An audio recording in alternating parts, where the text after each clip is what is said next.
Good afternoon and welcome to Short Story Time Theater with William Baxter. That's me. And today's tale from my book, Web Tales, is entitled The Tale of Three Little Indians and Two Lanterns. Gilbert Farthington was born in Boston, Massachusetts in 1760 during the later final years of colonial America, just prior to the American Revolution.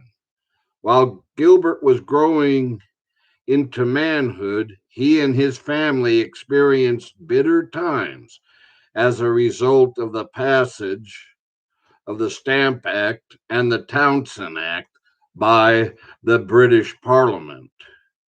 American colonists had no one representing them in British Parliament, so the Americans basically had no say whatsoever about the taxes that were imposed on them.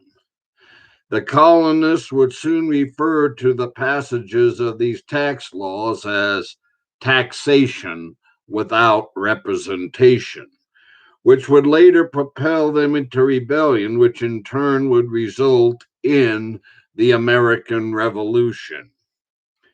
When Gilbert Farthington became a teenager, he befriended Robert Newton, who was the sexton at the Old North Church in Boston.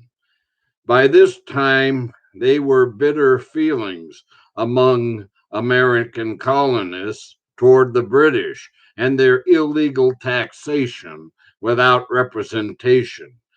Both Robert and Gilbert had no love towards King George and the British Parliament and became strong admirers of the local organization of American patriots called the Sons of Liberty.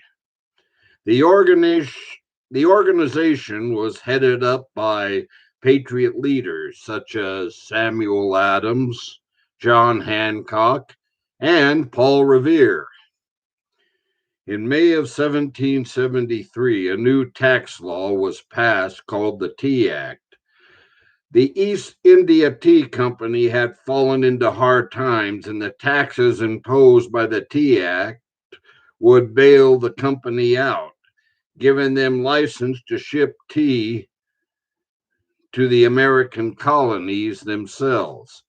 Like the Stamp Act, the American colonists viewed the Tea Act as taxation without representation. The cargo ship, the Dartmouth, and two other ships arrived in Boston Harbor on November 29, 1773, with a large cargoes of tea shipped by the East India Company. The Americans in Boston demanded that the tea be sent back where it came from because the colonists paying without the colonists paying import duty. Governor Thomas Hutchinson rejected the demands and things came to a head. One cold night during the Christmas season on December 16th, 1773, Gilbert Farthington and Robert Newton snuck out of their homes because they had heard rumors that something was going to happen. Later in the evening, they approached a silversmith shop owned by Paul Revere, one of the Sons of Liberty. He was carrying a Mohawk Indian costume. Revere spotted Robert Newton, who was a young friend of his, and he said, "Good evening, Master Robert." Robert Newton replied, "Good evening, Mr. Revere. This is my friend, Gilbert Farthington."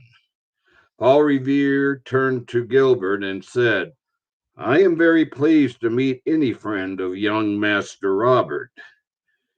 After shaking his hand, Gilbert asked Paul Revere, "What is the Indian costume for?" "I am meeting with my two friends, Sam Adams and John Hancock," said Revere. You might say we are the three little Indians. The three of us and several other members of the Sons of Liberty are going to have a little Indian powwow aboard the Dartmouth and the other two ships where hundreds of crates of tea are being stored. Take us with you, replied Gilbert. We have no love whatsoever for King George, the Redcoats, or these unfair taxes. We want to be Sons of Liberty too. Perhaps you can join the Sons of Liberty when you are older, said Paul. What we, the Sons of Liberty, do is no game, and we run the risk of being arrested by British authorities for treason every day. Maybe you can keep an eye out tonight for British authorities and redcoats and signal us if there is any impending trouble. Master Robert here is going to do this for us, and he has been doing this sort of thing for us a lot lately. He will know how to signal us if there is trouble. If the two of you do this for us, you will be true American patriots.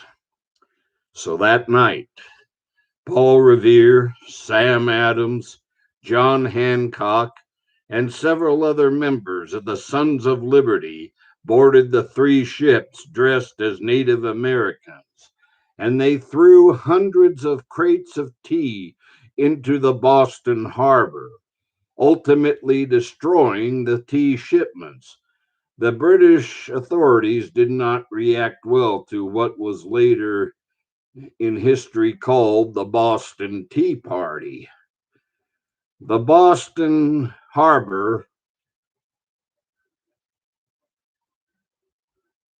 the Boston Tea Party resulted in the passage of Intolerable Acts, which included shutting down the Boston Harbor and requiring homeowners in Boston to provide lodgings for British troops. As a result of these intolerable acts, the conflict between American colonists escalated to the brink of war. Then in the spring 1775, as things were coming to a climax, the Sons of Liberty got wind that the British plans to arrest Sam Adams and John Hancock, and that they were going to cease the American colonists' weapons arsenal near Lexington and Concord, and leave the colonists with no firearms whatsoever. Paul Revere again called on his friend Robert Newton, who was still sexton at the Old North Church.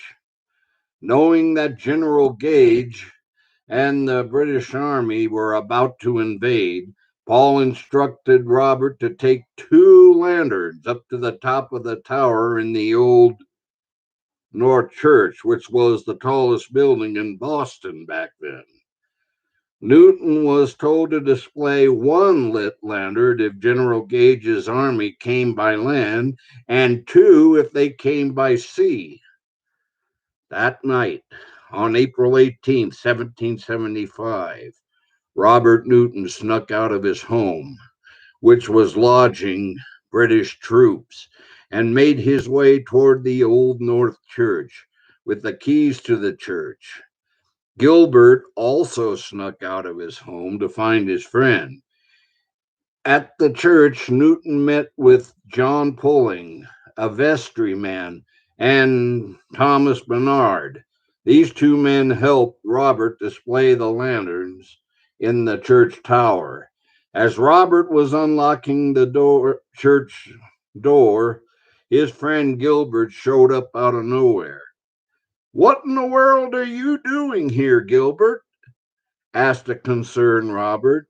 "This isn't like what happened at the Boston Harbor. Here, even I am in danger of being arrested for treason." "I, too, am an American patriot," replied Gilbert. "I want to help.